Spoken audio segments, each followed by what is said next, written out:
Hey everybody, we are set to go. Ladies and gentlemen, people around the world, welcome to the Weekly Beer Show. I'm your host here, Travel Man Dan, and I hope that you are ready for an awesome show. Ladies and gentlemen, I want to go ahead and just get right into it. You may have noticed that something is visiting us today, or I don't really know what the heck is going on, but this little black border that's going around just popped up this morning. So sorry about the technical difficulties. We're going to roll through it. We're going to be just fine. I'm not really sure what's going on, so please bear with me. Hopefully, it won't be here for the next show. What's up, Jens? I see you're in the room. Welcome, Bubba. Welcome to the show. Huge day today for the Buffalo Bills, and we'll get to that in a little bit later. But let me tell you a little bit about our show. If you're just joining us for the first time, hey, gotta get that fly out there. What we do here is we review beers. That's right. We have two delicious beers each and every week, and we talk about them. We give you our honest opinion. We talk about it in a very regular kind of way from two guys that just love beer. And we go ahead and we have fun segments like What Would You Rather? I bring in a segment called Good News. Nate, we're going to bring in a minute, is going to be teaching us something. So that's going to be fun. And we're doing the old what are you listening, what are you watching, and what are you reading segment. So thanks if you're just joining us. We really appreciate the support. If you're here each and every week, you know we absolutely love you. You know what we do on this channel. I hope that you find some kind of value here on this show, that you maybe try a beer, are interested in the way that we go ahead and review things. And, well, basically, just go ahead and keep showing up, because without you as an audience, we would not be able to do it. So thank you so much. All right. Without further ado, without rambling a little bit longer, guys, it's time to go ahead and bring in the co-host of today's show. Ladies and gentlemen, please welcome into the show, Nate Hopper. Let's do it, Nate. What's going on, Travel Man Dan? Hey, what's going on, man? My Eagles are no longer in the playoffs after an early exit to Tom Brady and the Tampa Bay Buccaneers. So I am now rooting for the Buffalo Bills. Yes. Well, not a bad team to root for, if you don't mind me saying. But, well, thanks a lot. We could use a lot of support. We got a huge game in a few hours, which may dictate next week. So I'm probably looking at next week. The show will be going at 3:00. So just letting you guys know, next week probably being, if we win today, they probably will play the East Coast game in the morning. Then after that, each and every week, all the way up until like August 28th, the show will be at 10 a.m. I'm pretty sure, Danny, just to clarify that these playoff games don't start until noon our time. Really? Yeah, they should. The Sunday games, there's only two games next week, so they'll both be. They should both be on Sunday, and they'll start later, probably noon. Oh, that's huge. Okay, that's good news. Thanks, Nate. Alrighty, filling us in with the good info. So stay tuned. Best way to find out what beers we are doing and what time we are doing is just go ahead. Hey, Martin. All right. Martin, I was contemplating on putting on the Jim Kelly jersey, but instead I went with the Thurman Hall of Famer, because this is what I wear every year when we get to the second round. Pretty cool, pretty good stuff. Unfortunately, I have no idea why this black background is here. Hopefully it'll disappear. It's quite pissed me off a little bit today. But I just want to go ahead and show you guys real quick. What do you think of the distance? Obviously, I'm a little bit closer than last week. Let me know, because I'm trying to fill in. Nate, how does it look? Hello, trolling. How's it going? Drunatic. Love and light from Copenhagen. How's the distance, Nate? Is it better today? I think so. You're gonna have to ask the people watching. But for me, it looks a little bit closer than last week. Yeah, it's definitely closer. The thing that what happens is when we get put in the split screen here, I definitely shrink a little bit, and then I have this little blacked out edge that also shrinks me, because when I go to just me on the solo layout, it's pretty dang close. But I will figure out the background there. I'm not sure. First game is 3 p.m. Second game is 5. Okay, that's good news. That is very good news. We can make it happen next week at 10. Probably a shorter show. But we'll see what happens today. I'm not looking past Kansas City, because it's going to be a tough game, Nate. But let's get right into the beer, man. You ready to have a beer? Hell yeah. Which one do you want to do first? Yo, it's from NorCal. I'm so excited because, well, I haven't had a drink all week. And when I haven't had a drink all week, the first sip of the beer on the show is always going to be fantastic. Hey, Brett, let's go, Buffalo. So let's go ahead and bring out today's first beer. This beer is from a brewery in Northern California. It's got a great little logo. It is called Knee Deep Brewing, okay? And today's beer is, am I reading that right, Nate? 8.5%? It is 8.5%. This is a Imperial IPA, so it's going to be a little bit more intense. The ABV will be above that 7% level, so that's what you're seeing here. I believe it's a West Coast IPA, so it's going to be something a little bit more piney and citrusy versus the super fruit forward New England's. Nice. Okay. Well, I'm looking forward to it, guys, because today we're going to be drinking the Tahoe Deep. Check it out. There it is. Knee Deep Brewing. Pretty cool little label. Pretty cool. We're going to get into this a little bit. We'll put up the chalkboard. Hold on a minute. Let everybody know if you're just hopping on the show, this is what we're drinking today. Let me readjust. So, therefore, if you're just hopping on, we're gonna go ahead and drink this one. Nate, what can you tell us? I mean, other than you told us this is the West Coast IPA, can you tell us anything more about this beer right off the cusp? No, I think it's one of their flagship beers. I can pull up the website for you. They have a nice they got a nice website. Let me just pull this up real quick so you can see here. It shows the brewery and their little brew shop. Pretty cool. They got the standard craft beer kind of scene there with the wooden tables. In here, once you go into where it says our beer, you can see they've got all their stuff kind of labeled here.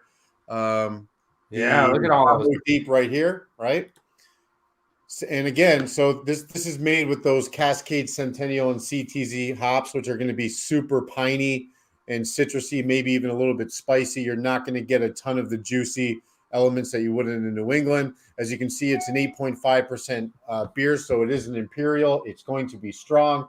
There's 66 bittering units, so I expect it to be slightly bitter, but not over the top. And you get this cool little demon guy down here. So that's what we're dealing with in the Tahoe Deep. Dude, that's Mr. Hoppy, dude. Hey, Marissa, buenos dias.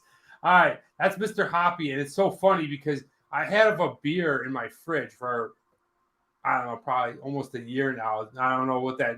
I'm sorry to say I'm only listening today. Oh, I'm sorry to say that. Trolling. That sucks. I hope you feel better and get better. But thanks for just listening in. We should be able to go ahead and convert this to a podcast. I'm thinking by a little bit after April. So appreciate you hopping on. Hope you feel better. But Nate, I've had this beer in my fridge for probably about a year. Yeah, it's been a while. I remember when you brought it here, it was sometime April-ish last year, I think. And I never knew what it was with that little character, Mr. Hoppy had. And now I dived into it a little bit more. And so this is what we're drinking, guys. It's the Tahoe Deep from Knee Deep Brewing in Northern California. Let's go ahead and crack this open. Jens, Chris Duncan, what's up, guys? Let's go ahead and crack this open. Nate was telling me that it was going to be very piney. I bet you that is what we smell, and that's my favorite type of beer. Oh, yeah. Okay. I'm getting a little hint of some fruitiness also, though. There's going to be some citrus in there. Yeah, so it's definitely got a good smell to it. Looking for like a amberish. Look at this. Pulled it out, Martin. Hey. The Bills flume. Let's go ahead and pour this, Nate, and take a look. Yeah, it's going to have the consistency of a good-looking IPA. Beautiful color to it. All right, already I can start to see that weird little vortex, that darkened vortex of it almost looks unfiltered. Yeah, I love that. It just kind of brings in that weird message on Instagram sometimes so we can get you something for your setup there. Get him an old Mike Schmidt jersey. There you go. Mike. Mike Thank Schmidt. You, Mike Schmidt, you say? Hey, Mike Schmidt, round and second. There he is, number 20. All right, but don't forget my favorite baseball player, good old Dave. All right, thought I'd drop a quick little baseball drop on you. Let's take a quicker, neater look at this beer. Yeah, I love the unfiltered look to it. It's got a lot of carbonation. There's only one way to find out if this is good or not, and that's to drink it, Nate. So here we go, man. Cheers. Cheers. Ding. Oh, yeah, that's an Imperial IPA right there. Wow, that's boozy. Okay. Maybe my first impression of the sip. This is what I absolutely love in an IPA.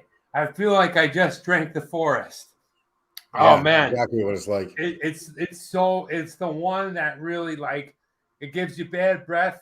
It gives you, that really weird, cheeky kind of tingle right here. It gives you that strong IPA, piney taste that usually turns people away and says, "Ugh, I don't like IPAs." You know what I mean? This shit is the bomb. Yeah, it's super, super strong.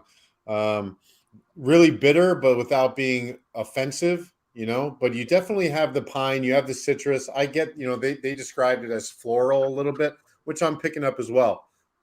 It's a nice beer. It's complex. It definitely is a bit boozy. The 8.5%, you can taste it. Yeah, that's probably what I taste the most, Nate, is the strength of this beer. It's really strong. I mean, one sip, and send me a pen on this. Okay, sorry, I already read that one before. But yeah, it's got a unique flavor in terms of, I don't know, there is a little bit of citric going on in there. There is a little bit of floral. I don't know the brewmaster's process, exactly how they're going to go ahead and do this. We're going to get to that later this year as we bring in brewmasters and as our own Nate teaches us more about brewing. But it's got a unique taste, but it's got that select familiarity with IPA, if that makes sense. Yeah, it does. I like it. I feel like because of the craze over New England IPAs and people trying to get more juicy and chewier and thicker with the lactose and everything, I like Hold going on. back. Stop right there, buddy. What's that? Sorry, I didn't mean to go back to candy bar stout. It's just rolling. Oh, okay. Sorry to cut you off.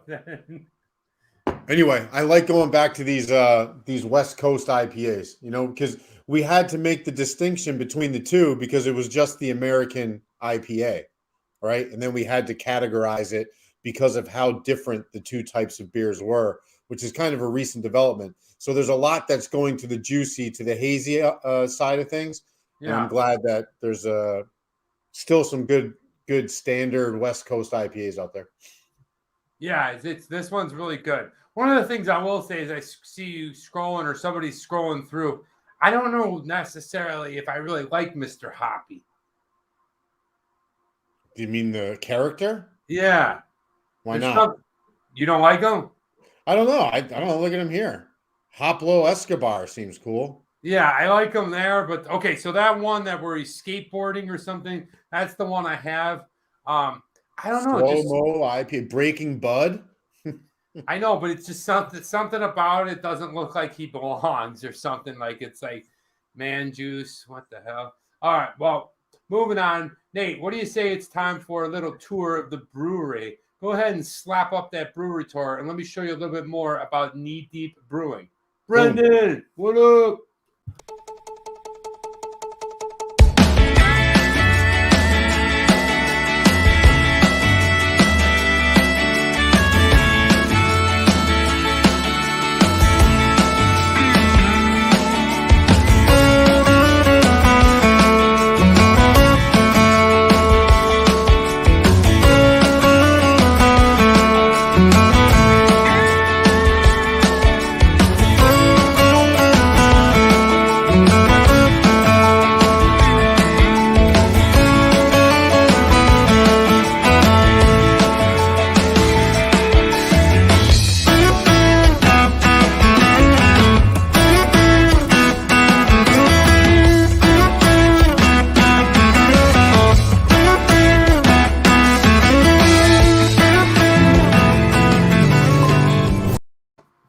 Not Yeah. bad. All right, not bad at all. Did it cut off just there, or did you cut it early? When I saw the globe come up, I just stopped it. Sorry. Oh, okay. No, because I was wondering for purposes of when I send it out, it shouldn't have cut off there. No. I did it. I did it. So yeah, you can see it's a bigger place. Hey, Calvin, I wanted to say hi to you when the video was playing, but you popped up when the urinal was there. So good to see you here, man. Always a pleasure. But yeah, Nate, big brewery, doing a lot of big things up there. I'm sure their distribution is probably pretty good. I'm sure that they put out a ton of beer. If you've seen those vats and stuff like that, they're definitely a full-sized operation. Yeah, so here they got it tells you a little bit of the story behind Knee Deep Brewing. So they are family-owned microbrewery that was built in 2010. They did a contract brew. They started out of South Lake Tahoe, California. Those initial batches were in kegs only and were not sold in the Reno, Nevada market. So Reno and South Lake Tahoe are very, very close to each other. It's the Nevada-California border, for those of you that don't know. Simultaneous to that, we reached agreement to lease the former Beerman's Brewery in Lincoln, California. So in 2011, they began brewing in a different facility, and that's where they came to become Knee Deep. And they got a whole story here. So you check out their website. I like their website. There's a lot of information here. They do a good job of kind of updating their beers and showing you everything that they have on tap. All the stuff that you saw scrolling before, you might not be able to find that in the store. You probably have to go to their actual location to try a lot of those. But we were able to get this one, so yeah. And hey, you know they're going to have a nice website. It's Northern California, dude. It's the tech capital of the world. Really well done. Hopefully we'll get a chance to go up there. I've actually never been to Tahoe, but, I'm thinking about for a summer trip, maybe a Tahoe Humboldt kind of tour where we have one of our other favorite breweries, West Coast Brewing. But nice beer so far. This is the Knee Deep. Really, really nice. The thing that grabs me about this thing, Nate, is traditional IPA. This one, there's no need to call it a fuzzy, snizzy, nasu, it's just your regular IPA. You know what I mean? That's what it's going to taste like.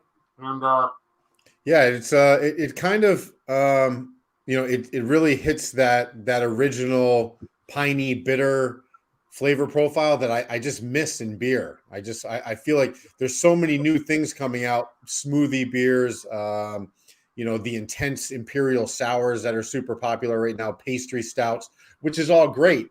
But this feels like what the standard should be, and I think what it is for American beer. Yeah, to who's imagine beer. It just keeps like you're just like, huh? Like, how is that possible? Like, what do you mean? There's pretty soon there's gonna be like a mud beer, like not mud, like they already got it. No, not like thick. I'm talking about like mud from the ground, like it tastes like mud. People like earthy, beady mud. Oh yeah, there's another one. Here, try my Imperial Red Beet Brew Stout. You just like say what? And look, I like to try them. You know what I mean? There's lots of cool ones out there. There's one that I really want to try, which is the gummy worm sour. But I have that. What's it? I have that. You have it, or you had it? It's in my fridge. Wow, you do? Yeah. It's called a Chewy Pale Ale. A Chewy Pale. Why is it really unfiltered? I think so I don't know. I haven't tried it yet. I want to do it on the show. But I think the whole idea of the chewy element is probably there's lactose in there, or something that's going to give it some bite and is closer to a milkshake style brew. Okay. See, that's what I'm talking about. All these like wacky things. It's nice to get back to just an IPA like this one. This is the Tahoe Deep, guys. If you're just hopping on, really nice beer. And guys, we got some really fun. Chewy's a weird term for a beer. Absolutely. It is weird. But that's the trend. Like there's just new stuff popping out. So in the stout world, right? There's like now you have cannoli, you have ice cream stouts, Neapolitan stouts, all these, and it's just going to keep going, right? They're just going to keep pushing. And like Danny said, we're probably not too far off from having a mud stout or a mud porter. Yeah, it's going to be just whatever you can think of, whatever flavor is out there. Like, oh, hey, Nate, check it out. Here's this pepperoni pilsner. Why not? I mean, why does everything have to be decadent and sweet? Why are look at what they do with seltzers, right? It's the same kind of thing. They're just going to try to find new flavor profiles, see what sticks, and there's an exciting element to that, but there's also a lot of bad beer being brewed. Yeah, I mean, I don't know how pepperoni pizza pilsner would be.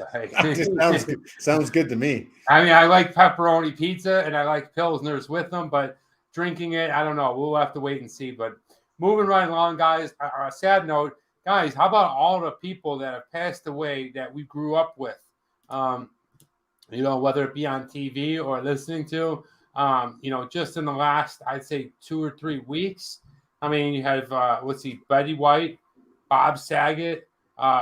You just had Meatloaf. I mean, he was very, very old, but Sidney Poitier, who is a brilliant actor, Louis Anderson.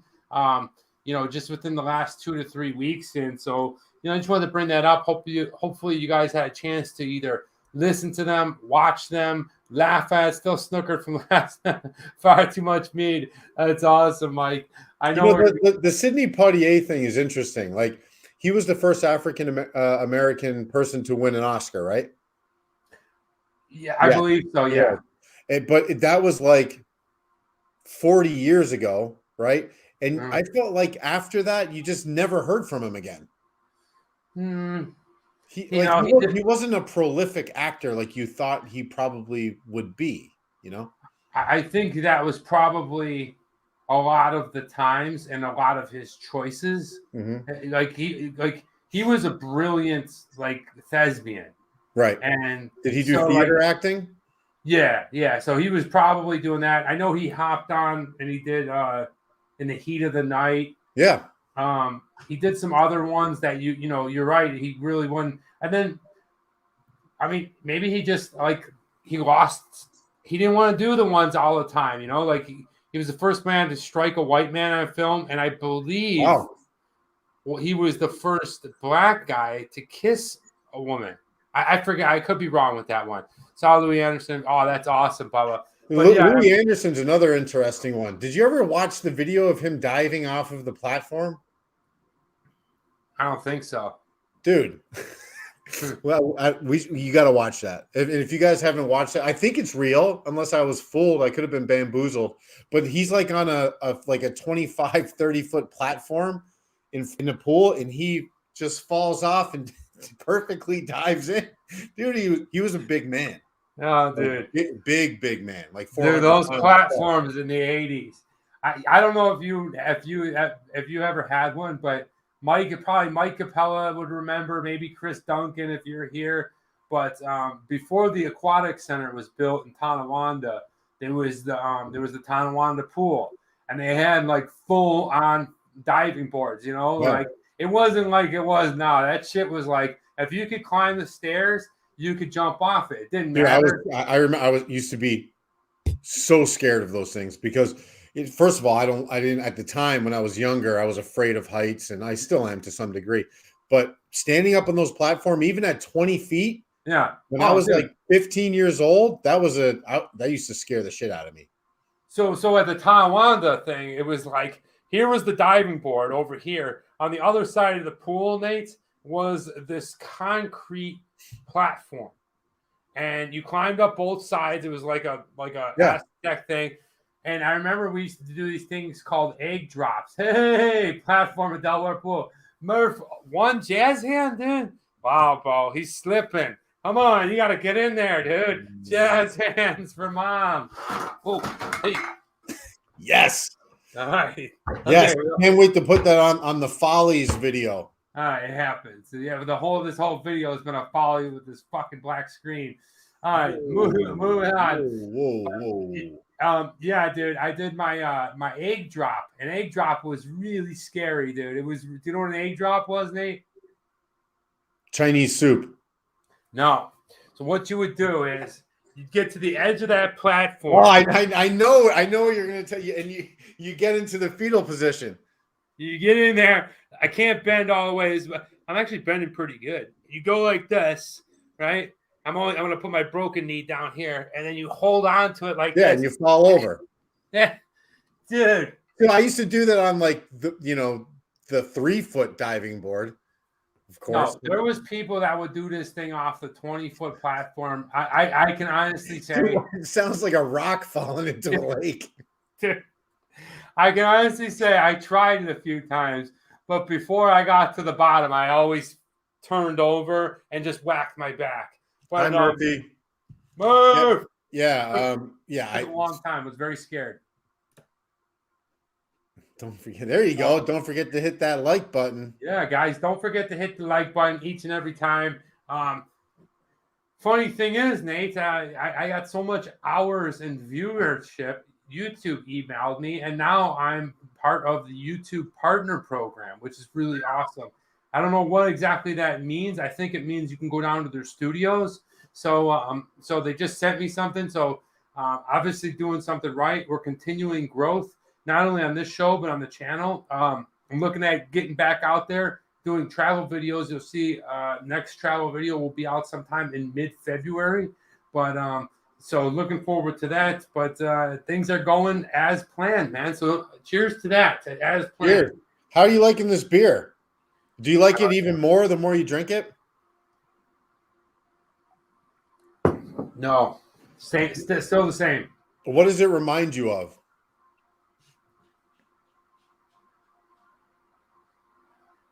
IPA. Nothing comes to mind, to be honest. It reminds me of have you had the Sierra Nevada Torpedo? Come on, man. We did it on this show. There you go. That's what it reminds me of. Like a classic India Pale Ale that's got that, that citrus pine kind of forward flavor. That's something I would compare this to. I like it. Now, obviously, I forget if it's the Torpedo. There's one that's the Imperial. I don't know if that's the Torpedo. There's another one by Sierra Nevada. Shit, I forget. I forget too, but yeah, I could definitely see that. That definitely, Danny and Identical Pool that actually still exists in North Carolina built the. Yes, I know which one you're talking about. I used to go to that one when I visit my cousins, and they have a baseball there. I'm looking for local beer here in Oklahoma for you guys. Hell yeah. Awesome. Whatever you can get. Murphy, that would be great. We can do it. We can do an Oklahoma episode. Send me 12 different ones. 12. That's always funny when somebody goes on vacation or they go to the store or whatever, and they're like, "Hey, I'm going to the store. Do you need anything?" It's kind of like pick me up 2 kegs. Yeah, it's kind of like a prerequisite for they're going to say, "No, I don't need anything." But what if you just start answering that question every time for the rest of your life? Give me a 25-pound turkey. Yeah. 4 cases of Coke Zero. Exactly, dude. Could you give me a 16-quart ounce sauce? I'll try. Can? Yeah. Well, thank you. Whatever you give us, we'll review, and it'll be a Murph Rod show. No problem. That'd be funny. Yeah, I'll take 6 apples, and those. I need those silver trays for Thanksgiving to cook everything. Yeah, the roasting pans. Yeah. So yeah. Anyway, it's time for one of our newer segments. It's time for Teaching with Nate. So Nate, go ahead and teach us something, my man. Wow. Okay. So I was thinking about doggy. That's when you go on. It's supposed to be after the beer. All right. So I wanted to talk about last week. We talked a little bit about like the brew process of what I recently went through. We are now a week into that brew, and I'm still conceptualizing a name. Danny doesn't like the name I came up with. Good thing you didn't do the beer. So I'm going to probably name that. And I was supposed to add yesterday, the last 1 ounce of dry hops, and I didn't do it. And I didn't do it on purpose. Because you're supposed to. So with the fermenter that I have, there's a lot of room for error, and there's a lot of risk for polluting your beer. So instead of me opening that lid and letting it oxidize, instead of adding the 1 ounce, I'm just going to let it go. So there's already hops in there. I'm just going to let that go. So anyway, but when I was thinking about it, I wanted to try and figure out what else we can talk about when it comes to beer. And I thought we're still on the fundamentals of beer. So I wanted to talk about what exactly are the ingredients to make beer. And there's only 4, right? For you to have just create beer, if you're doing it as a home brewer at home or anybody that's making it, a massive distributor, they're only starting with 4 ingredients and then they work off of that platform. It's kind of like baking in a way. It's a little bit scientific, but here are the 4 main ingredients that you would use for any beer. And that is water, malt, and the malt is basically an extraction of the nutrients from grain, typically of barley, right? There's other ones you can use, rice. There's a myriad of things that you can use, but traditionally they're going to use barley. Hops, which is going to give you that bitter, juicy citrus flavor. That's added depending on the beer, early in the boil or late in the fermentation process. And of course, yeast. Now, the yeast is very important because yeast, if it's going to be fed from the bottom, would be a lager. If it's being fed from the top, which is what I did when I sprinkled over the top of the brew, that would be an ale. That's the process for an ale. Huh. So one of the big things that people ask when they research, and if you even Google it, what is the best water for beer? That is a really kind of a trick question. I'm not going to go down the rabbit hole on this. It depends on what kind of beer. It depends on the brewer. People get comfortable with certain beer. But the one thing that I've realized and one thing I've read and one thing I've learned over this process is if you can drink the water, you can put it in your beer. Now, beer is 90% water, so it is a critical element. But if you're saying tap water from California or Mexico is okay? Can you drink the tap water for California or Mexico? You can, but people don't. Then don't. Right? You only want to use beer that you can drink confidently, right? If you're talking about tap water in Mexico, yeah, I'd probably say not the best idea. Even in a lot of places in Los Angeles, the water probably isn't great for you. So you should name your first. Yeah. Name your first beer. The Beer Show Yearly Exclusive Limited Edition. See, that's Martin. That's the idea I said. I said, call it the Beer Show First Batch. But it's not the Beer Show First Batch. When we do that, then I'll do it. No, it is, because that's why you're doing it. You weren't doing it before. You started making beer when we started doing a beer show, when you started doing the beer show. Or so anyway, so you want to use this water ingredient, right? Then the second most important one is going to be the grain, right? So depends on the kind of beer that you're making, but here what we're using is barley, right? Because the 90% of your beers, for the most part, are going to be based off of barley. Now, this is kind of your backbone of the beer, right? So if you have a lighter barley, like a Pils barley or something of that nature, it's going to be a lighter in color. But when you get up to something like a chocolate or a dark or a coffee barley, you're going to get a different color. And this shows it right here. You see this right here all the way at the end? Yeah. On the left, the Pilsner, more yellow. And as you get to the right, black roasted barley. That's the backbone. That's what's going to give you the type of beer that you want. So the darker the barley, like pedestal or flat, whatever that thing is, seed or grain, the darker the barley grain is, the darker the beer is going to be. Yes. Yeah. Exactly right. Okay. So, for instance, like this, the next beer that we're going to be reviewing, the 1906, that's a Hellesbock, right? So that's only going to use a very light, bright malt / grain, and it's going to have very little hops because that's the style of beer that it is. So each beer is going to be different. Damien the Fiend is in the house. What's up, Damien? Dan the Fiend's in the house. How are you? I'm not sure who you are, but I think you might be my cousin in China. But what's up, dude? How you doing? All right. If you use some bad water, dude, you can call the beer the Squirts. All right. So back to so here again, the 4 ingredients: water. We talked about malt. Now we'll go into right here, which is the hops. Crucial ingredient to the beer. This is what's going to give you a lot of your flavor profile and intense smell, right? The nose is going to come off the hop. You can use this at different points of the brew. It can be during the boil, and if you add it into the boil, it's going to give you a more bitter taste. If you dry hop towards the end of the fermentation process, it's going to be less of a bitter taste, but it's going to give you more of a nose and more of a juicy bite. Here you can see hops kind of being farmed. Wow. Yeah, it's pretty cool. Nice. Very cool. Now, Nate, those hops that you showed on the branch, those look much different than what you were, showed last week. So obviously they get dried up and they turn into that more like pellet form. Yeah. Yep. Yeah. So what they'll do is they kind of crumble it, and they've put it into these little pellet forms, which makes it easier to kind of sprinkle it over your wort or your boil.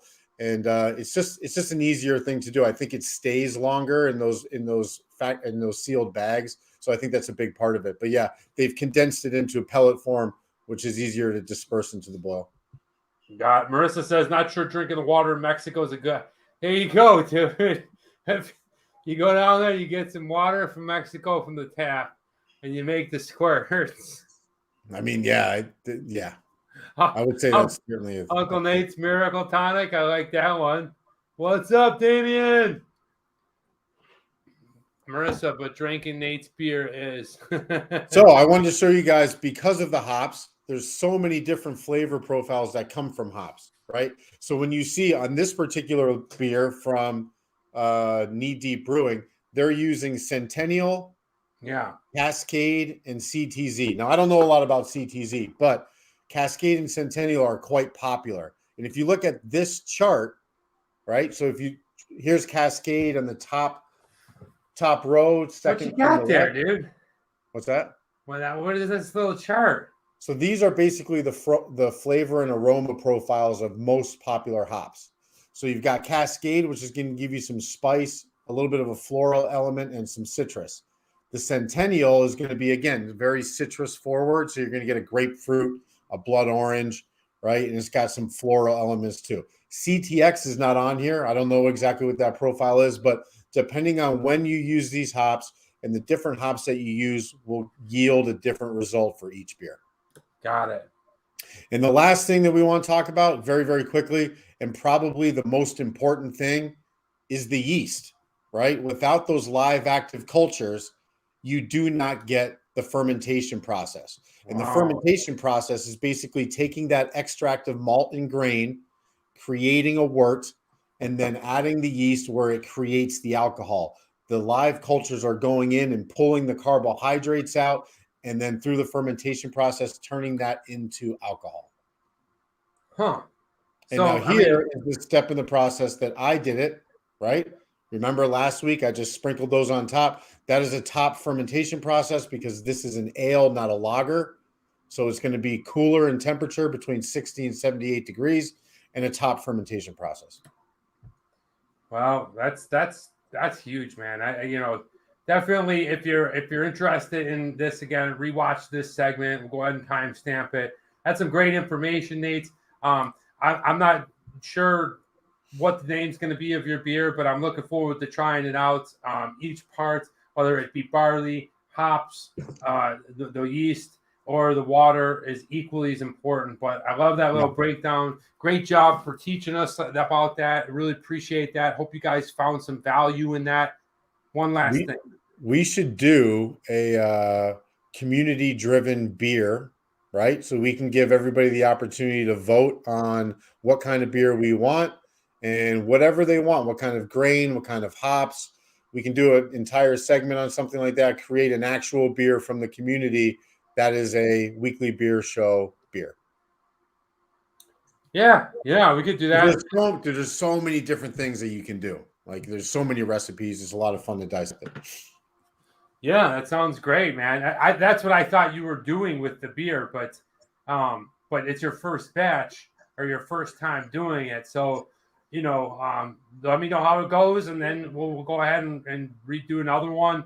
I might even, with all these videos of you teaching us stuff, I might even put my own little test of brewery skills going. So yeah, all you need is a tap and a stove. If you've got that, then you're good. But I figured the next time you're in Vegas, we'll do another one anyway. So whenever you Well, I want. made blueberry muffins this morning. They I were saw that. They look great. Hell yeah, dude. I made protein blueberry muffins for my cheat meal. Really good stuff. I've been eating really healthy. I'm not going to take my shirt off yet, but I'm already down 10 pounds since leaving Buffalo. Let's see, I guess it would be 3 weeks ago. So doing good. Everyone's likes your info. Chris Duncan, could this be the start of Dan and Nate Brewery? Pretty good. Just we'll just have to wait and see. But you know what time it is. It's time for that segment to end and trying to go right into the good news of the community beer idea. Mike, yeah, we're going to definitely do something like that. And we can all try the same beer at the same time. It would be really cool. Okay, so I want to go ahead and read you the good news. Nate, can you go ahead and put those great, I learned something, great work, Nate. See, perfect, man. Loving it that you guys are finding value out of this. Can you go ahead and throw up those old people talking to each other? And I want to tell you today's good news. All right, check it out. This is a Dutch supermarket chain opens a slower chat checkouts in an effort to combat loneliness among the elderly. A large supermarket chain in the Netherlands is opening hundreds of chat checkouts in an effort to combat loneliness. Jumbo supermarkets will be opening up 200 Klettenkassenses, or chat checkouts, where customers can take their time and talk rather than pay for their groceries as quickly as possible. The first Klettenkassenbot was opened in 2019 in Brabant. Its success prompted the company to plan for another 200 to be operative in 2022. Many people, the elderly in particular, can feel lonely. As a family business and supermarket chain, we have a certain role in society. Our shops are a meeting place, and that means we can do something to combat loneliness. The Colette Kassasa is just one of the things we can do, Jumbo CCO Colette Klosterman Van Erd said. Wow. That is awesome, guys. I really love that, Nate. I love that. First of all, excuse my Dutch. It's not very good. I haven't been speaking Dutch ever, so I screwed up those words. I probably should have asked the Dutch person, but I'm sorry. You get the idea. But what a great idea from this supermarket, because you know when you go to the supermarket, especially here in LA, it drives me crazy. Literally, you can find an asshole in LA within the first 5 minutes of leaving your home. Fantastic cop. Because everybody here in LA is just in an absolute rush. They have no idea why. And whether they're getting in their car, whether they're going to the store, the checkout line. And, elderly people, especially in a smaller country like the Netherlands, they probably have a way of associating chat, talk, company, with anybody they meet. So I think this is really cool. And you're right. You don't, when you live to be 70, 80 years old, you see a lot of people come and go, and all you want is a little talk. And I think this is really cool. I think this is really kind of slows down the pace and really kind of develops and helps people in first world countries understand what is so important. And that's the human connection that we have. And I'm going to be honest with you, that's the thing that I love the most about this show. It's not the beer. It's not, the fun set and stuff and the segments and stuff. It's the ability to connect to human beings on the other side of this camera or later on down the road. It's why I became an actor. I just love people. And, stuff like this, when I see it, it stops me dead in my tracks and goes, yeah, they get it, man. They get it. Because the other side of that is come here to Los Angeles, or for that matter, any city in the United States, and you'll see the frantic pace that everyone sets themselves in. And, it's only gotten worse with this dork machine. Because, you're on it and you're just flipping and you're scrolling and you don't like it. And then boom, you don't like it, 20 seconds. Oh, you like this thing. I'll give a minute of my time to it, or this, that, and the other.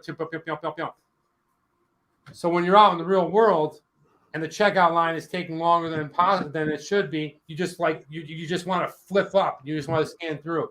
and I think that's really created some behaviors in our society that are just brutal. So I like seeing stuff like this. Nate, what do you think? Got anything to say on that? Yeah, I mean, I think the elderly in general are a segment of our population that are typically overlooked. We don't think about them enough. That's been evidenced by our reaction to COVID over the last 2 years. But yeah, I think it's a good thing. I think we should prioritize people like that, make their lives a little bit easier, make them feel a little bit more comfortable. It would be nice to see more people interacting with individuals of that demographic. So it's cool to see that people think about it. Just having the idea is good enough for me. Yeah, absolutely. Hey, look, this is what we're drinking. Tahoe Deep from Knee Deep Brewing. It's a delicious Imperial IPA. I would show you the can, but I dropped it earlier when I was doing jazz hands. But hey, now it's time real quick. I want to do show and tell. This show and tell is really funny because I found this yesterday. Nate will know what I'm talking about. I have no idea what this shit is. I have no idea why it works, but it does. But when I was in China, whenever I had a headache or I felt a little uneasy, they would give me this little, what, Nate? No, you're going to laugh when you see it. They would give me this little green bottle. I have no idea what the hell this thing is. I have no idea what's in this thing. It looks like perfume. It looks like perfume, but I'm telling you, the thing is like super menthol-y, or there's some other kind of lavender in there, but it's like unbelievably concentrated. Like it's just like, I mean, it's like crazy. And then you just put a little dab like this, put a little on your nose, okay? Put a little slab on your nose, put it on your temples for some reason. I put just a finger drop on all I'm doing is going like this, taking it, and miraculously, for some reason, the headache goes away. I haven't figured it out. If you got sinus issues, obviously it's something to menthol. But if you're a Chinese or you can read Chinese, there it is. Okay, in Chinese. But this is today's show and tell. This Chinese menthol weird medicine can do it all thing. If you're ever in China and you ever see one of these, just pick up a little bit. Just go into a Chinese medicine shop. Right, everything looks like the Dewey Decimal System. Like they got the little thing that you pull out, like you're in a library, and they got all sorts of weird stuff in there. And people tell them the ailment, and they'll go over and they'll look, and they pull out a packet, and then they put it into another packet, and you get it, and you're like, "Does this thing even work?" And they're like, "Yeah, come back in a week, and in 2 days, you're usually pretty good." No, it works, man. It's like, I need one of those bottles for my headaches. All right, Mariz, I might have an extra one laying around. I will see if I can somehow send it to you, but or you can order it. But it is definitely worth it. What Nate's talking about, Chinese medicine, is really funny because it can't help you, Dan. Can I buy a gremlin in those shops? You might be able to. But anyway, that's today's show and tell. That is today's good news. That is today's Nate's teaching. Nate, let's go ahead and whack this down and give the Tahoe Deep and Knee Deep a score. I like this beer. That is good. That is really good. I like it a lot. Well, we take the scorecard down here. All right. Gonna get right into the taste. I thought it was perfect. It's exactly what I look for in IPA. It doesn't have any weird fruitiness that you're trying to figure out as you're drinking. It's got enough tartness to it where you're definitely going to feel like you're drinking an IPA. The bitterness is really good. Like I said, it tastes like you just kind of went skiing through a forest with your mouth open and you swallowed a bunch of pine needles. That is a really prominent taste and flavor that when you drink this beer, and I love it. I'm going to go ahead and give it a score of a 4.5. 4.5. I'm going to go 3.5. I like it for the same things Danny mentioned. I like the fact that we're drinking a more classic American IPA, the West Coast. It is more floral than what I expected it to be, but I like that. That's interesting to me. You typically don't get a lot of that, so they went some very forward floral forward hops. So I Yeah. appreciate it. For me, 3.5. Menthol, salvia, eucalyptus. Okay. Martin knows exactly what it is. What the hell? That is awesome. Menthol, methanol, salicylate, and eucalyptus oil. All right. Well, thank you, Martin. I appreciate How it. did you find that out? That's what I Well, want to know. Did you Google the Chinese characters? well, most computers nowadays come with this Google thing, so you can just type in like Chinese green menthol. Probably do a little search and boom, big bong. All right, price, Nate, wasn't too expensive. What did we pay for this beer? Don't know. You gave it to me. That's right. We paid $2.49. You know what you're gonna pay. It's a pretty good beer. I feel like that's a good price for an 8.5%. Yeah. All right. I feel like Knee Deep is a very good popular brewing company here on the West Coast, and for them to be able to put it out in the stores at that price, so you're looking at about $2.60 with the tax and deposit. I think that's a good beer, and I think that's a good price. I'm going to go ahead and give it a score of a 3.5.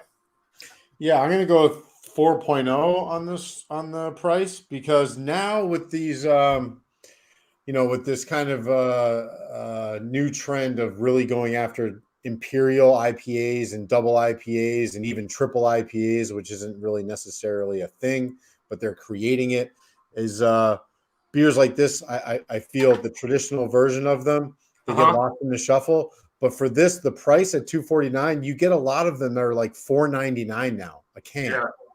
So this one is still holding true to what the price is probably worth even 3 years ago for a West Coast Imperial IPA. So I can't ding it. How can I knock it? I'll give 4.0 for the price. Okay, very cool.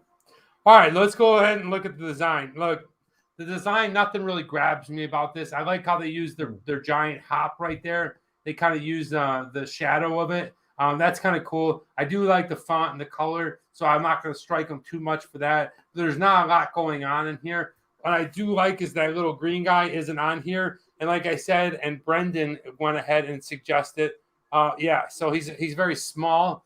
He's down there. I don't know what's going on with that guy, but something just doesn't look right. He looks like he's a South Park character, like Brendan does, said. actually. Yeah, what's that? He does. It just doesn't look. I don't know. Something about it doesn't mesh for me. It's not too bad of a can, but it's not too great. I don't know. I'm going to go ahead and give it a score of a 3.0. Yeah, for the style, I'm going to ding it a little bit. I'm going to give it a 2.5. The can, I like that they have, the one thing that we always talk about is give a description of what the beer is.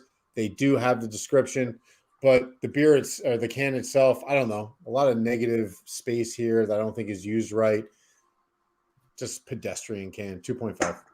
Yeah, and some of their other cans are like, I saw a couple of 5.0s out there, They had a lot of stuff. Yeah. All right, so if we look down here, Drunatic's asking me to take a shot of it. No way in hell would I take a shot or ever make anybody take a shot of that stuff. It's probably very toxic to drink. If Oscar the Grouch had a brother who brewed beer, that's pretty funny, actually. All right, accessibility. I don't know how much you're going to be able to find this around the world. So right away, it starts off as a little dinger. Here in California, I'm sure I can get it anywhere, pretty much any of the Western states. After that, I don't know how accessible it is across the United States. So I'm not going to go ahead and give it a high score. I don't know. This one's tough for me because it is a more of a micro brew style. Knee Deep, haven't really ever heard of it other than what I saw at Total Wine. I'm going to give it a score of a 3.0. Yeah, I'm going to go 2.5. Definitely can't find this outside of the country unless there's some sort of a specialty shop that is importing this stuff. And even here, it's going to be a regional offering. I would imagine even to Chicago, they probably don't have it. So for me, 2.5. Hey, Chicago, how about a hot Italian sandwich, huh? All right. Going on to Tmg X Factor. I don't know. There's nothing great about this thing other than, I figured out what that little hoppy head was. I can't figure out if I like him or not. That's the thing that's freaking driving me crazy. I don't know what it is about him that I like, and then I don't know what it is about him that I don't like. But there's something equally on each side. Yeah. Tmg X Factor, the fact that they came and brought it, and they brought the old-fashioned IPA taste, I got to give them that. But other than that, I'm not too, married to this thing. I think it's cool that I'm going to be able to get up there. This one is definitely a brewery that's very accessible to me, and I will go up there this year. So I don't know. Let's go ahead and give it a score of a 3.5. Yeah, I think that's a fair score. For me, I'm going to go 3.0. I do like the beer itself. The style I wasn't super thrilled with. I do like that it's a strong beer, but I don't really have any connection other than that to this beer. So I'm curious at how the shelf life impacted the flavor of this. Considering how long it's been sitting here, curious if that's had an impact. I like to try one fresh. We haven't had it that long. This one isn't that long. This one we got in the second haul. You brought this one to me. No. This one we got in the second haul. So that would have been Thanksgiving. Oh, that's the case, and there's not an issue. Yeah. You were drinking a bunch of these for Thanksgiving Eve, and then we decided to go back and get the haul the day after Thanksgiving. Oh, okay. That's when we got this. So yeah, not too bad. Hey, look, it still got above 16, 17.5 for the Tahoe Deep. All right, not a bad score. Let me figure out that angle. Not a bad score at all. I am kind of excited about it. Would I introduce it to somebody if they asked about it? Sure. I tell them, stop in your tracks. Ladies and gentlemen, Nate gave it a 15.5. If we were up there, right, and we were hanging out in Tahoe, I would drink a 4-pack of this. No problem. I would introduce it to somebody. I don't know if I go out of my way for it. Look at this. I love putting the beer cans up there. I don't know why. It just makes me feel good. I really hope. Question: can you grade, say, 2.6? Seems about. It's always a 0.5. We did have somebody that got off their rocker, was totally smashed, and then they went ahead and they started naming it whatever they wanted. Do you remember that guest, Nate? Yeah. Who was it? Mike. No, it wasn't Mike. Shit, who was that? AJ. What's that? Was it AJ? Was it AJ? No. You don't know the answer? No, I know. I don't know who it is. All right, we'll have to figure it out. It was recently. Okay. All right. Well, we'll go back to it. Anyway, yeah, we always do on a 0.5. We just feel like, you know what, when it gets too technical, how do you separate a 4.7 from a 4.6? Right. You know what I mean? So, kids. All right. So, moving on, guys. It's time for the second beer. So, let me go ahead and get it, and then I'll bring it in, and we'll go ahead and try it. Give me a second, Nate. Tell us something. Tell us something about your life. Introduce us to something that's going on.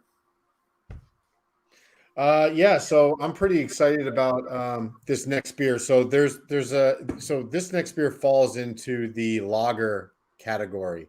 I'm going to try and dive a little bit deeper into the ale versus lager differences. So there's two types of beer that you can create. You have an ale profile and you have a lager profile. That has to do with how they're fermented. There is a bottom fermentation process, which is usually a colder fermentation process in terms of temperature. There's a top fermentation process, which that's where you sprinkle the yeast on top of the wort or the boil, and that is usually warmer, between 60 and 78 degrees. This falls within the lager category. So if you see a beer called a Bock, a German beer, a German offering, a Doppelbock, a Triple Bock, those are all going to be lagers. The ale category is going to see stuff like an IPA, an American Pale Ale, a porter, a stout. Those are going to be ale. So what we're going to get into here is going to be a lager type beer, a German type beer. That's right. And this beer, I don't really know too much about it, but apparently it is very popular in Europe. It is Spain's, not their most popular beer, but one of their most popular breweries. People absolutely love it. You're right, Mike. Some beers do taste better out of a can. This beer itself, I don't know too much about it. I do know that I need the bottle opener. So let me go ahead and reach over and get the bottle opener on this guy. But today's beer comes from Spain, and there is so much shit going on in this bottle that I have no idea what it says. I have no idea not only what it says, where we're going, what we're doing. So for the purposes of this video, okay, excuse me if I'm wrong, we will be drinking the 1906. 1906, okay? And it is from Australia, Galicia. Now, yeah, I had trouble even finding anything about that. But here's the thing, okay? So obviously, cervezas is beer, right? So you see where it says beer, okay? Cervezas. It's 1906. It's written in Spanish, so I can't read it, but it says Reserva Especial, okay? So now I think I got an idea of what this is. It's 1906 Reserve, and it's a beer from Spain, from Australia, Galicia, and then you turn around to the back, and all of a sudden it's got Hell's Black. So I'm baffled, but it doesn't really matter. We'll figure it out. Nate, can you tell us any more about this? Let's go on a little brewery tour, or let's get started with the second beer. Why don't you go ahead and show us the brewery tour so we can get pumped up to try this beer? All right, let's do it.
We're going for another round. Let's go ahead and address the food at the very end of that thing. Those tapas, those octopus things. Oh my gosh. I would definitely be loved to be up in that house. Would you like that? Oh, I would crush them. Crush it. Okay. The problem with tapas for me is it becomes incredibly expensive because they're not cheap. Thank you, sir. And, I can eat a lot. Obviously, from the video, you can see it's a massive beer distributor. Thought you guys are entertaining commercial now. Well, thanks. Okay, that's our little promos. You can see those. The video was cool. I'm glad you liked it. We're working on it 1% better each time. So this is what we're drinking, Nate. You ready to crack the sucker open and give it a whip and pour it? Absolutely. All right, let's do it, man. It's going to be amber in color, I think. Something a little bit. It definitely smells bocky. Yeah, I mean, this is a German beer through and through. I know it's made in Spain, but it's a German beer. It's got that weird, and I'm probably going to get roasted for this, but it's got a weird BO aroma to it. That sharpness, right? What's that? It's the malt. It's going to be super malty. There's going to be very, very low addition of hops here. You're going to get probably no bitterness. Well, let's go ahead and pour this sucker in, see what it looks like. And there we go. Oh yeah. There we go. Oh, super effervescent. A lot of carbonation.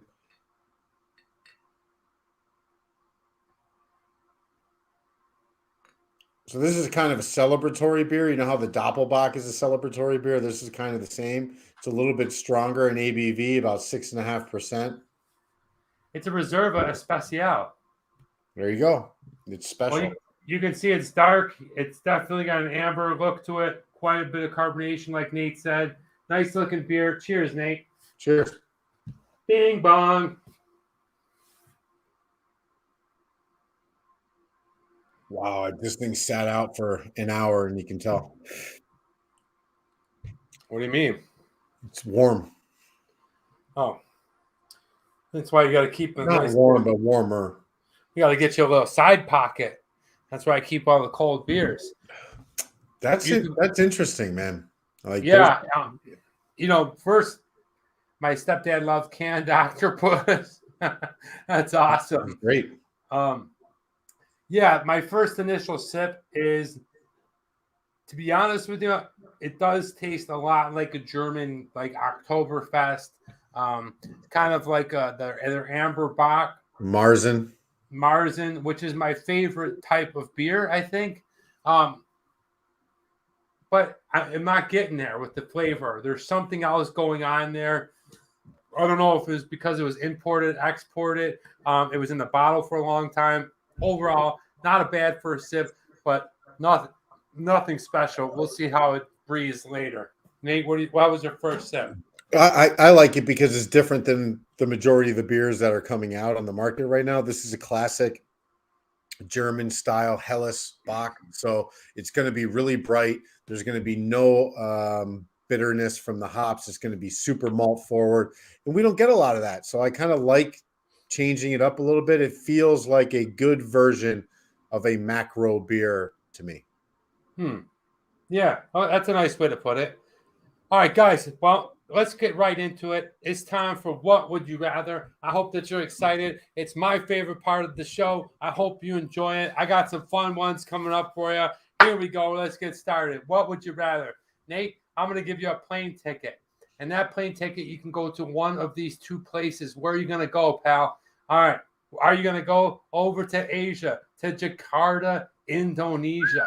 Look at that. That is like a modern marvel. That freaking place looks like Lagos, okay? Not Lagos, Nigeria.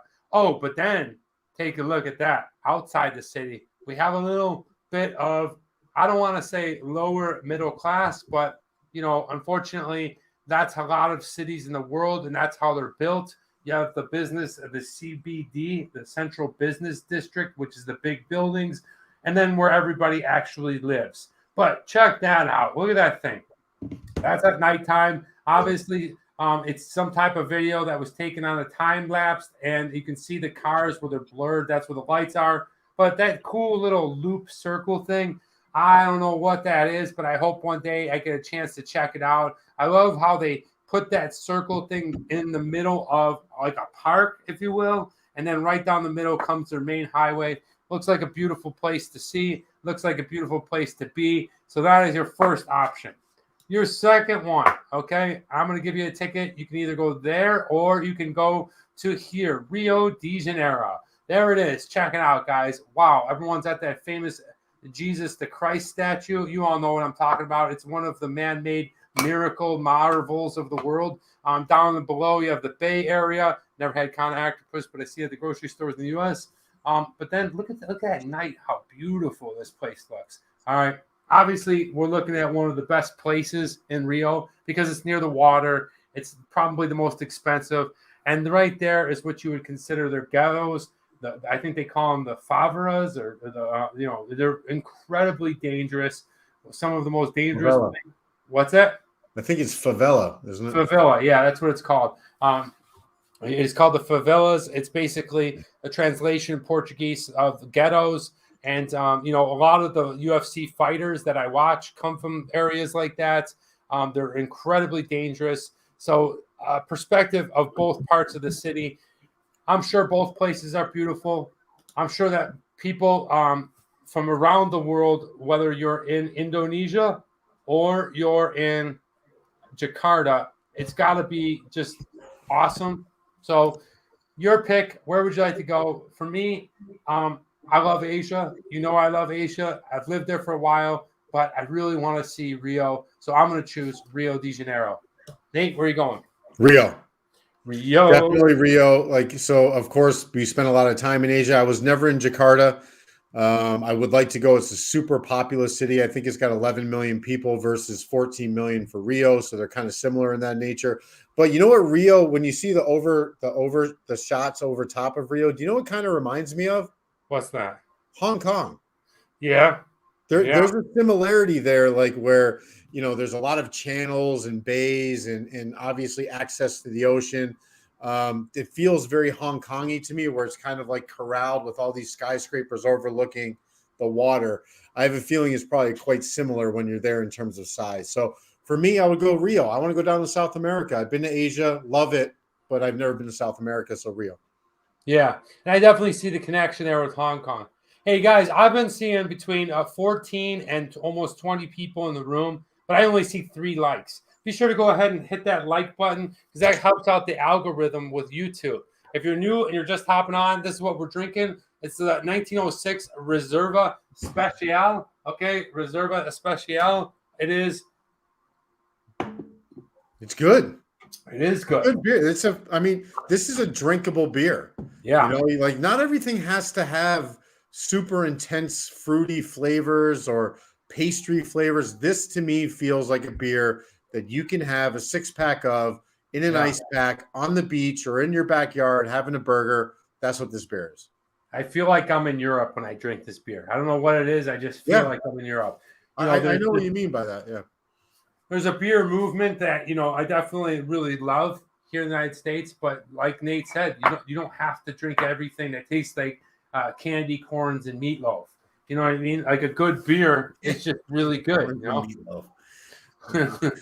All right, let's move on to number 2. I'm going to give you a couple other tickets. And these tickets, you can go to the theater. You can go see one of your favorite movies on Broadway or one of the 2 most popular. God bless you. Thank you. Where would you rather go? Would you rather go see Jersey Boys? Hey. Okay, that's one of my favorites. People don't know this about me, but I guess I'll let it out of the bag. But doo-wop is some of my favorite music. I probably listen to it twice a week at length. A couple hours of doo-wop. Jersey Boys is obviously the story of Frankie Valli in the 4 Seasons. If you haven't seen the movie, it's really, really good. Jersey Boys, the production, I have not seen, but you have an option to either go see Jersey Boys or Hamilton. Okay.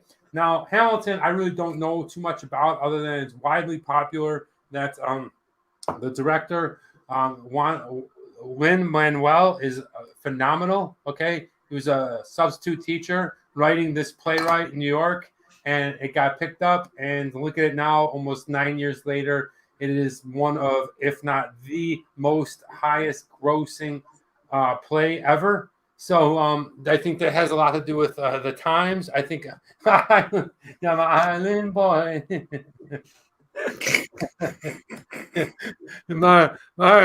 Martin says he's an island boy. I get you, Martin. You're down in Orlando. I believe that's where the Island Boys are. So this one's tough. I definitely want to see Hamilton, and you can see it with the original cast. But Marissa says Hamilton. Calvin says Hamilton. I haven't seen both. Jersey Boys, the better musical theater. I haven't seen both. Jersey Boys, the better. Okay. Now, for me, I'm going to go with what Chris has. Hamilton, I don't see what the appeal and draw is other than how popular it is. For me, I'm going Jersey Boys. It's just my kind of thing. East Coast, doo-wop, Italian, Frankie Valli. Love the music, and I'm going to see Jersey Boys. Nate, what about you? Jersey Boys. All right. Moving right along. We're going back to some special sandwiches, okay? Some special sandwiches. I love sandwiches. Well, both good shows. I agree. But I'd like to see them both at some point. But what would you rather is all about which one would you rather see?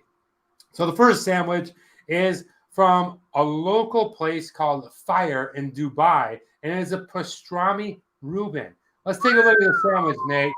fire, dude. Look at that thing. Okay. Now, one of the things I always whoa. There it is, the pastrami Reuben. Sorry. Yeah. All right. First of all, what the hell just happened? Okay. So you totally got it mixed up, but there was a guy laying down on the ground. Can you go back to that picture real quick? That's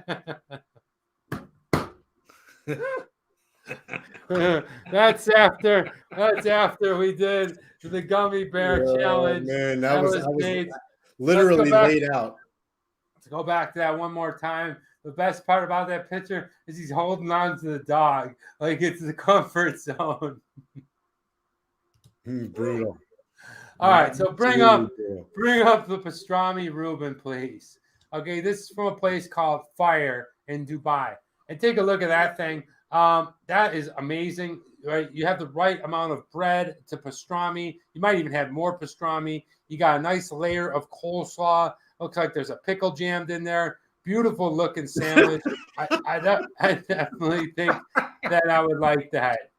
It looks like there's a pickle jammed in there. Dude, the pickle is my favorite part. Look at that thing. Yeah, right there. There it is. All right. So, and your other option is this one, a cordon bleu from Marcatoli in Berlin, Germany. Dude, look at those pickles.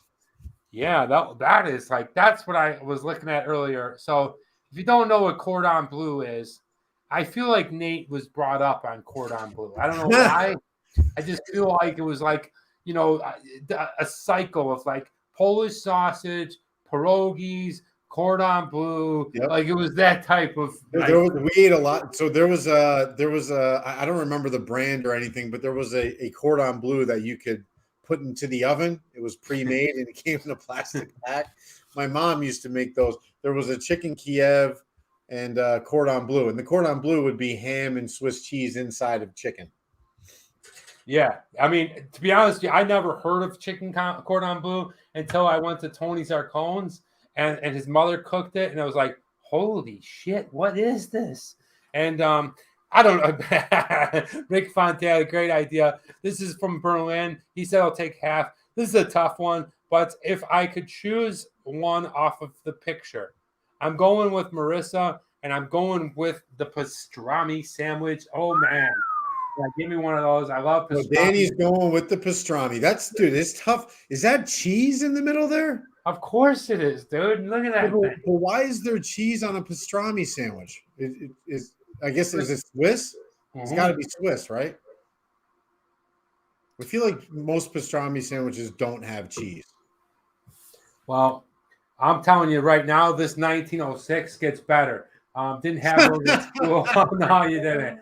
As for rich folks, and I'm gonna go with the.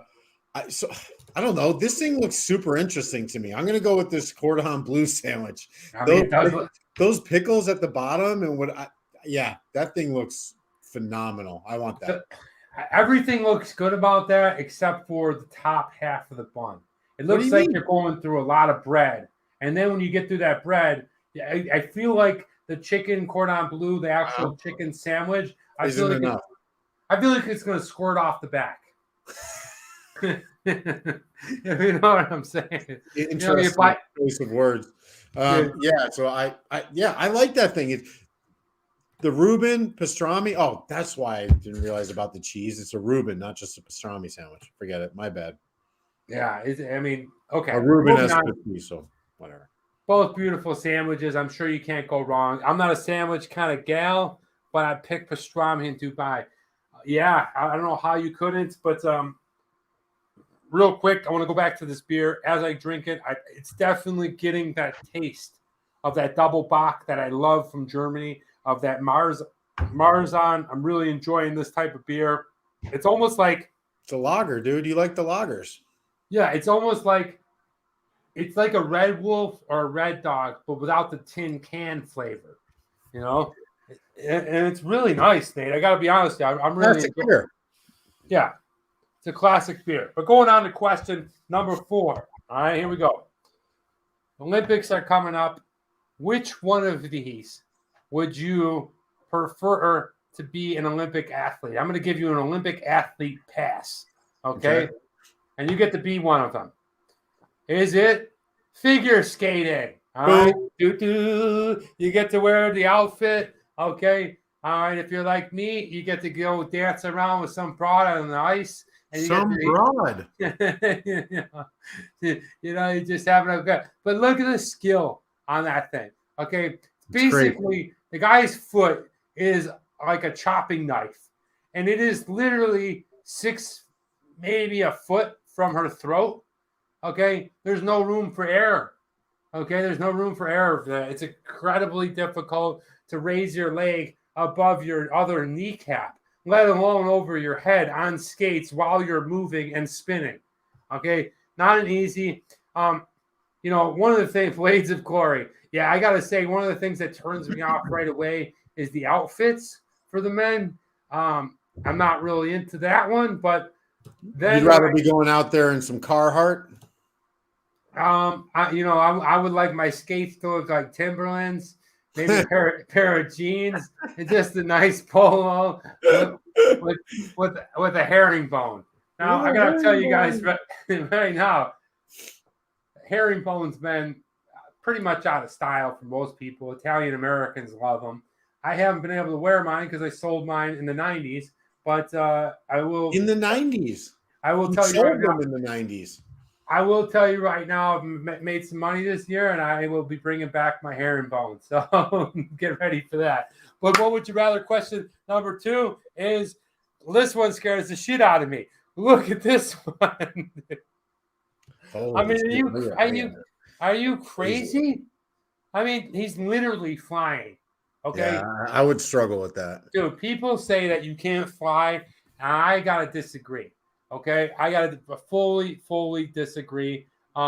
This is just nuts. As Michael, dude, Dan there doing a duet. Dude, you're the girl. You're the girl. All right, I'll be the girl. Chris says we're learning a ton about TMD today. That's hilarious. All right, but look at this thing, dude. I mean, okay, the first picture was all the crowds, but then this is like right here. This picture was probably taken on a Tuesday afternoon around 11 o'clock. I mean, you got to get up and jump like this, and then you have to land it. Okay, not only are you flying 45 feet in the air and 180 feet length, I don't know, man. That's not for me. As much as I don't like the outfits, you still get to go dance around with a lady. I'm going with the figure skating. Can you pirouette for us? I could skate, but I don't know. I don't do that. I'd go with ski jumping. I mean, yeah. I guess, so for me, I'll have to do, just to kind of want to go after some sort of fear. I'd rather do the ski jumping. Like I'm not going to get anything out of the figure skating. It's not going to interest me enough. It's not scary. It's not interesting. I mean, there is the laying down on a broad thing that you were talking about, but other than that, I would take the ski jump. Nobody's laying down on a broad. Isn't that what you said? No, you're doing a duet with a broad. That's what laying down on her means. Oh, that doesn't sound like it. All right. Anytime a broad's involved. A different kind of duet. All right, whatever. Go on to question number 5. This one is, excuse us if you've ended up on this channel and we've offended you by saying, we're sorry, but not sorry. I mean, it's just the way who we are. We don't mean any, ill will towards you. But anyway, going on to it. Now, question number 5, and let's talk embarrassment. And you try a couple different ones, but now I'm going to talk the whole thing. I'm going to go ahead and talk to you guys about an embarrassing thing. Okay, which would you rather? Okay, I just got vertigo. Exactly, that's what I'm talking about. A vertigo, baby. It's actually BC. And the guy who made up the new points system was Brett Little, if you remember correctly. He's awesome. The Buffalo guys. But BC told me about this thing called the Hell's Divide, or the great unknown, and it's Mm-hmm. like when you're on like a ledge or whatever, and you feel like you're going to just fall and never land. But that's how I feel when I get to ski hills. But now it's time for question number 5. It's more of an embarrassing. What would you rather? We're at a party, okay? Which would you rather? You're at a huge party, and like there's 100 people, but it's a house party. Living room's packed. A lot of people at a house party. What's that? It's a lot of people at a house party. What I'm saying, like I'm glad you finished. The backyard's packed. Like the hallways are packed. The bed people, a couple people are sitting on the bed. It's like a college thing, or whatever. So, would you rather, knowing that you have to go to the bathroom, but you're going to clog the toilet? Okay, you got to go number 2, and at the party, so you might be in there and you clog the thing. What the fuck is going on, dude? Come on, what is it? And everybody knows it was you. Okay, mind you, I got this one from the internet. This is not my own, but I thought it was funny. I doctored it. I got something like it off the internet. Okay, ain't no potty like a Kutztown potty. So you clog the toilet, all right? Right. Okay. Clog the toilet. Or your other option is to go outside and go into the neighbor's yard where the neighbor isn't home, but you got to go into the bushes. I don't understand. What are the 2 options? I either go to the bathroom where everybody knows, or I gotta just Okay. Here's the in thing. someone's bush. Here's the thing, bro. You got explosive diarrhea. For some reason you decided to eat too much cereal and blueberries. Too much the day cereal. after. The day after you had a whole bunch of beer. So you got explosive diarrhea. But that night you had a party. So you either have to go to let explosive diarrhea out at the party, or pull it up for a second, or you go to the neighbor's house in their bushes. Maurice, no, you can't go home. You can't go home. Okay, Marissa is in the bushes. Everybody's seeing bushes rather than clogging the toilet. Yeah, because clogging the toilet is at least if you go in the bushes, you're only pissing off one owner. If you're clogging the toilet, you're pissing off 100 people, and everybody knows it. Plus, everybody's drinking; they're going to make fun of you. I mean, but literally, seriously, you run the risk of being. Oh my gosh, is that Nate Messick's taking a poop in the neighbor's bushes? I'm okay with that. No, you're not. Yes, I would rather that. No. We'll find out. Dude, are you kidding me? Which one do you want? If you were like this, sit, and the whole party of a backyard caught you going to the bathroom, but I gotta agree. Hey, what's yours? I'm speaking from experience. I'd rather go to the bush. I guess I'm going to the bush too. Nate's going to the bush. Everybody's going to the bush. Nobody clogs the toilet. Thank you. Ninja Deuce. Oh man, you really pulled out the cracker today.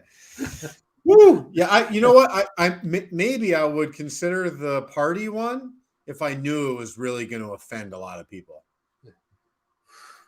I don't know, man, dude. I don't know. But anyway, let's get back to this. This is what we're drinking. Is that your choice then, Nate? You're going in the bushes too? Sure. Man.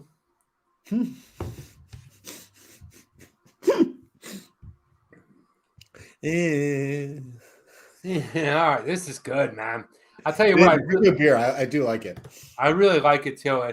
And one of the things I really like about this particular brewery, if you look at their website and you look at all their stuff. Hold on a second. I can look at the website right now if you want to.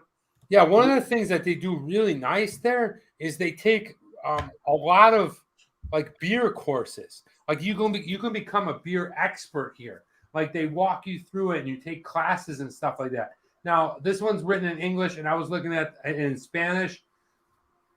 But you could take a lot of like classes to be certified Cicerone or beer specialist brewmaster. Like they really promote not just their beer as Australia Alicia, but also as a educator of beer and somebody that is proactive in the beer world. I think that's awesome. Actually, it's actually the first time that I've really seen it and I seen it in a different language. So it's just really eye-opening when you do see it, Nate. What do you think?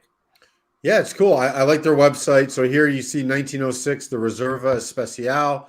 This beer is made from carefully selecting malts and hops of the aromatic Pearl Hallertau variety. Never heard of that, by the way. Providing a good balance of aroma and bitterness. It's dark amber color, which is what we have here, right? And pleasant roasted notes come from a generous use of roasted malts, like we talked about earlier, right? This is Helles means in German bright. That's the translation. So bright is going to be the focal point as opposed to have the bitterness of the hops. So it's going to be way more barley forward, and I taste that. Yeah, definitely.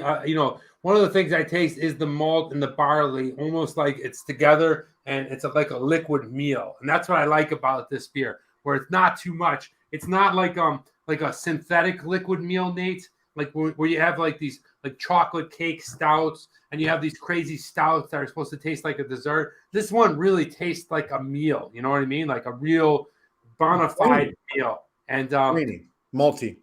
Yeah.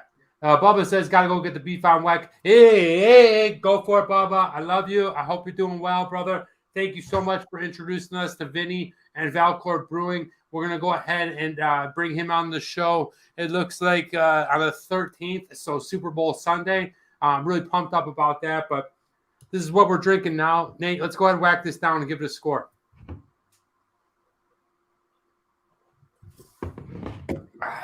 All right.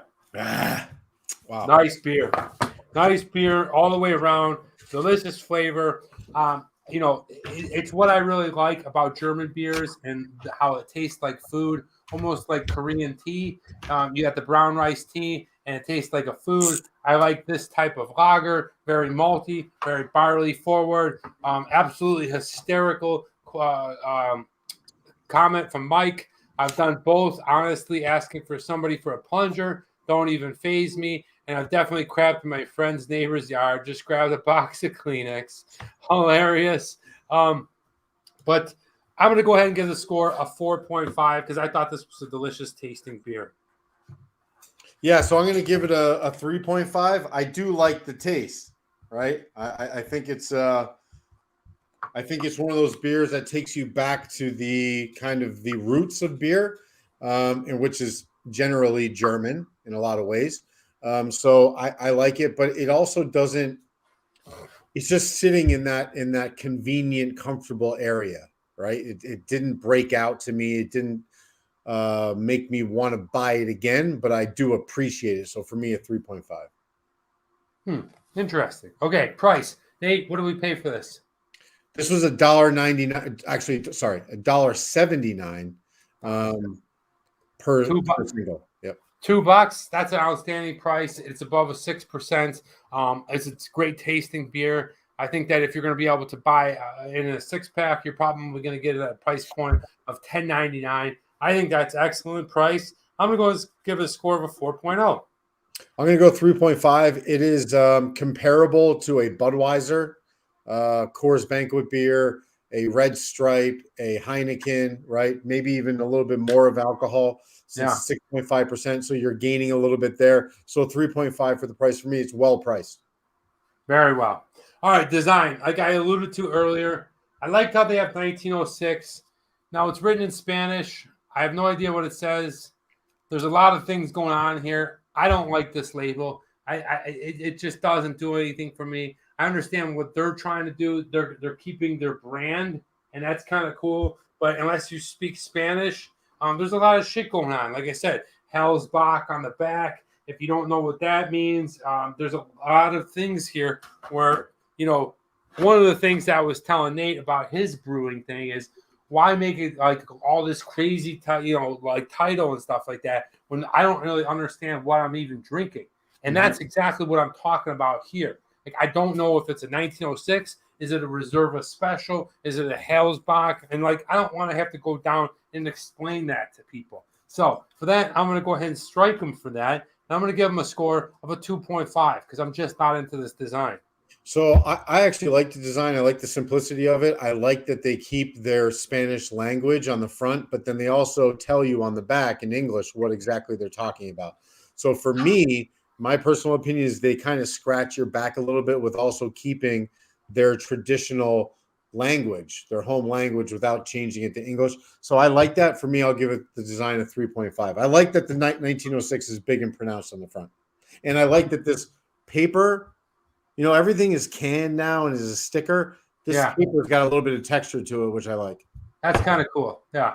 All right, let's go to accessibility. I feel like you can find this beer a lot of places in Europe. In the United States, I've only seen it at one place, and I'm not sure if you can find it in a lot of other places. So I don't think they have that great of range and accessibility. I'm going to go ahead and give it a score of a 3.0. Yeah, I'm doing 3.0 as well. I have a feeling you're right. So I never heard of this beer before. Did you? No, never heard of this company. Like even when we were in China, there's you had the what's the other the popular Spanish beer? It slips my mind, but yeah, I know what you're talking about. You know which one I'm talking about. It's like, yeah, damn it, I forget. I'll figure it out before the show ends. But I just never heard of this, but I feel in Europe it's probably pretty popular. When you look at their brewery, I mean, they're a massive distributor. So we just aren't getting the majority of it here in the States. Australia. But that's the what is that one? I forget. No, I think it's different. I think Australia is a different.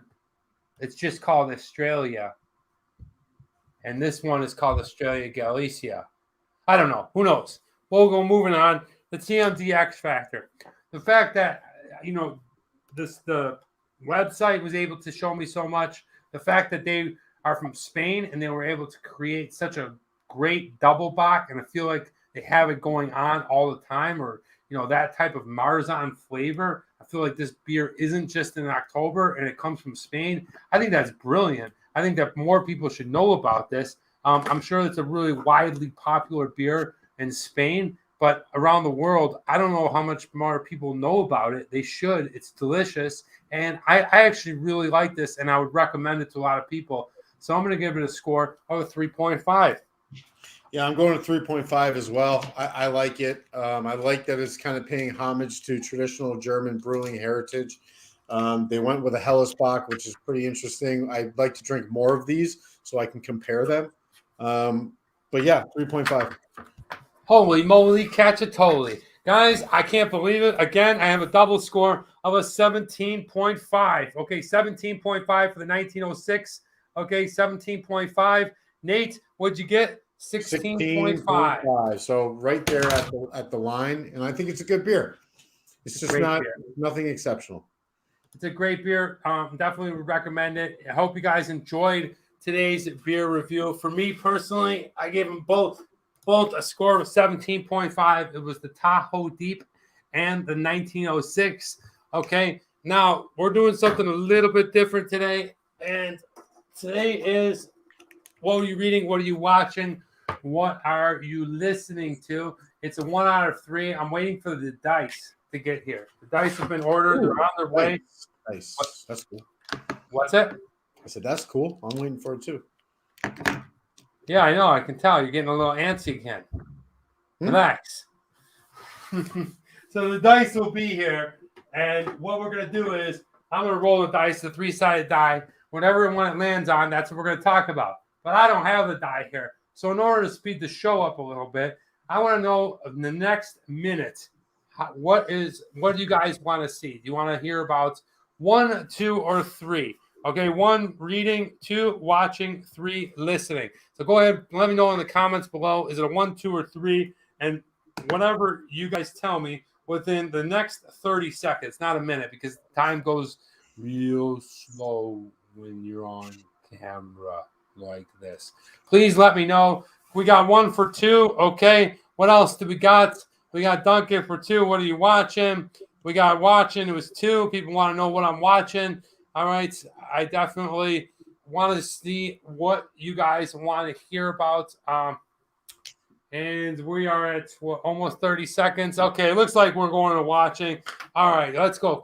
Guys, what am I watching? Hasn't been really special. I've been going back and watching a lot of Seinfeld. Okay, I mentioned this a few months ago. I found a character on there that reminds me a lot of Nate. Okay, if you guys remember this guy right here, Jack Clampus. Okay, I don't know why. What's that? Clampus. Jack Clampus. I feel like I'm looking at Nate. Okay, but look at those eyebrows, dude. How does not only with the pen, take the pen.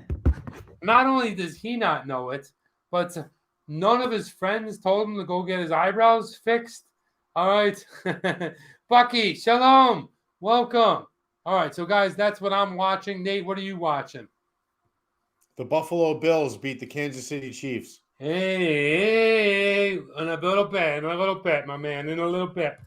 All right, closing out the show, I want to go ahead and bring you the quote of the show, and this one comes from Zig Ziglar, the great salesman, the great American salesman, and he said this. I think it's a really cool quote. You can go ahead and apply it no matter what you're doing in life, but he said this: what you get by achieving your goals is not as important as what you become by achieving your goals. And I think that's such a profound quote and just an amazing statement, because so oftentimes we get ahead of ourselves when we're going after something we want to be. And let's not talk about me personally in the entertainment industry. Let's talk about somebody who wants to be a doctor or wants to open up a restaurant. And that's not an easy road. Okay, you're going to have some bumps along the way. You got to go through years and years of studying. Then you got to go through residency, and then you have complications with people and actual patients and stuff like that. And the way you handle yourself, the way that you go ahead and go about achieving your goal is so much more important, because little do you even realize, because you're so focused on the target to get there, that what you've become along the way is an exceptional person in the field of what you're trying to do. So whether it be entertainment, whether it be in the medical profession or educational, no, not Dirk Diggler, but whatever it is, that journey that you're on, the goal that you're trying to get to, don't forget to stop and realize what you're going through is the evolution of what you're becoming. So I think that's really cool. I think that's really important. Zig Ziglar, obviously a salesman, and as he became more wealthy and became richer and richer, he obviously adapted this particular quote to what he was doing as a salesman. And as he was selling, he was getting bigger and bigger and bigger. And little did he know how important and influential he was becoming as not only a salesman, but as a person that could provide a product. So apply this quote to your life. I think it's super important. We forget when we're going after something what we're doing in the moment. So that's basically it. Nate, do you have anything to say on this quote? No, I love it, though. I think you're right. You got to be able to see the forest from the trees and stop and smell the roses, or whatever cliche you can apply. Yeah, that's really it. Stop and smell the roses. But sometimes you don't even get a chance to do that until you already achieved your goal. And then you look back and you realize how much you've gone through and what you became during that. You can throw in words like consistency, commitment, dedication, those types of things. They all fall under this quote. I love it. Thank you so much for joining us, guys. People around the world, wherever you are, I hope whatever you're doing, that you're doing it well. I wish you the very best. Have trolling. I hope you're feeling better. Please be safe. Get better from COVID. Nate, do you have any closing arguments? I guess arguments isn't the word. Arguments, no, but I want the Bills to beat the Chiefs. Let's just get it done today. Let's just get it done, baby. All right, I like it. Well, thank you so much, Nate. You were great as always. Thanks for being here. Thank you for each and every one of you guys for hopping on here. Xi Jinping showed up. Yes, thank you very much. See you next week. Go Buffalo. Hey. That's Nate Hopper. Okay, switch the name again. All right. I thought it was Brewmaster at the start of the show. I'll be able to sort out this little black background in the meantime, hopefully. And I hope you guys are well. I'm Travel Man Dan. And remember, it's a big world out there. Make sure you see every bit of it. Bye, guys.